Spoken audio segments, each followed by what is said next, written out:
wamekuwa wakichukuliwa mateka, wanapitia mateso na vitu vya namna hiyo. Lakini nabii wa Mungu katika fungu hili anawaambia hawa watu ya kwamba Mungu amemwagiza anene. Kwa hivyo hayo ni maneno ya Mungu ya kwamba wanaangamizwa kwa kukosa maarifa. Bwana Yesu asifiwe. Kwa hivyo ninajaribu kuwaza kwa wakati wetu sisi, neno linasema wanaangamizwa. Kwa hivyo kwamba huenda tukawa tumesimama,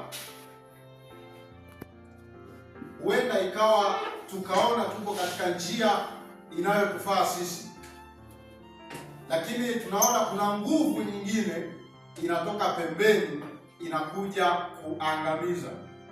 Ndio maana anasema wanaangamizwa. Lakini watu wengi wanasema watu wangu wanaangamia. Sijajua hiyo waliipata wapi, lakini neno linasema wanaangamizwa. Kwa hivyo iko nguvu pembeni inakuja kuangamiza, na sababu ya kuangamiza au sababu ya kutuangamiza ni tumekosa maarifa. Sasa tunayapataje maarifa? Na ni maarifa gani yanayozungumzwa hapa? Tunagundua ya kwamba nabii anaandika haya maneno ya Mungu ya kwamba hawa watu ni kana kwamba wamekataa kufungamana na Mungu, lakini pia hata hayo maarifa hawayataki.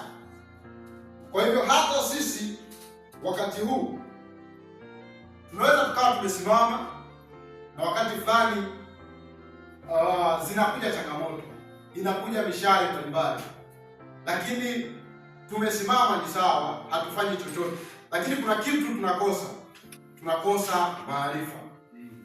Na Mungu anasema ya kwamba kwa kuwa tunakataa maarifa, na yeye atawakataa hawa watu. Lakini napenda maneno fulani nasema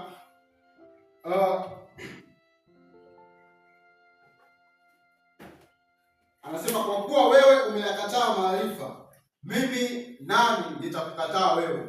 Kitu cha kwanza kwamba ukiyakataa maarifa ambayo yanatoka kwa Mungu, Mungu anaweza kukukataa wewe kwanza. Lakini kwa kosa hilo hilo la kukataa maarifa ya Mungu, Mungu hakukatai peke yake.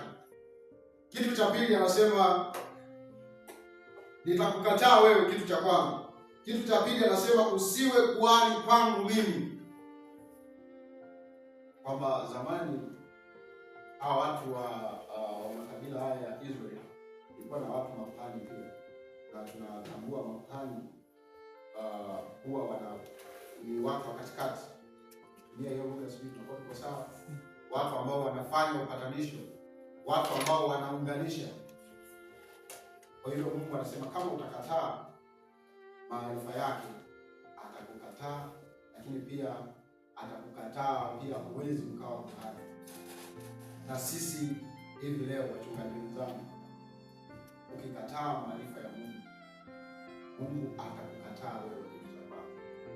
Lakini kitu cha pili atakataa hata huduma yako.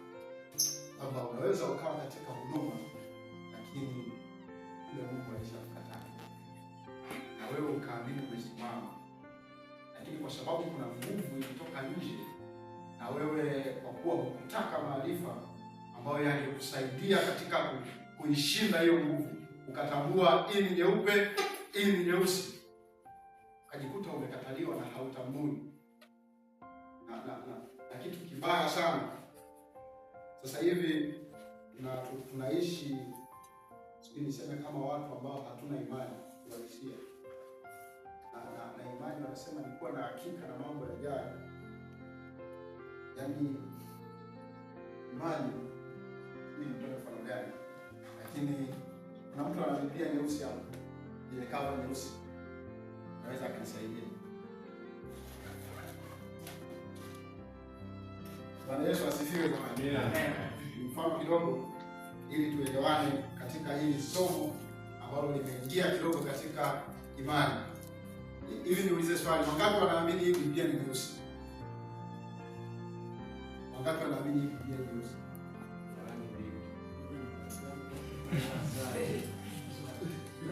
Swali, wangapi wanaamini? Tunaweza kukamilisha mikono. Na wangapi wanaamini hii Biblia ni nyeupe? Swali.